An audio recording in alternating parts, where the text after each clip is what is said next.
আতঙ্ক তো আছেই হলের ভিতরে, আর ছাত্রীরা শুনতে পাচ্ছে যে হয়তো ইলেকট্রিসিটি বা ওয়াটার সাপ্লাই বন্ধ করে দেবে, সেক্ষেত্রে হল ছাড়তে বাধ্য হবে। আর যেহেতু বাসা থেকেও বারবার ফোন দিচ্ছে, সো তাই চলে যাচ্ছে। কিন্তু আমাদের কোনো সময় বেঁধে দেওয়া হয়নি যে এতটার মধ্যে হল ছেড়ে চলে যেতে হবে, এরকম কোনো। আমার এখনো অনেক সহপাঠীরা আছে, ওরা কিভাবে বাড়িতে যাবে সেটাই চিন্তা করছে, আবার অনেকে যেতেও চাইছে না।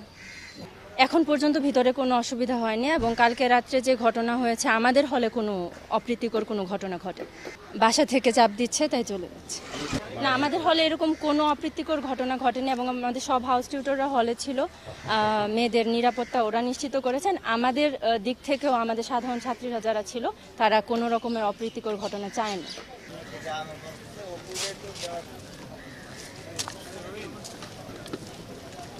পুরো একটা রাউন্ড পুরো ঢাকা বিশ্ববিদ্যালয় সেম অবস্থা।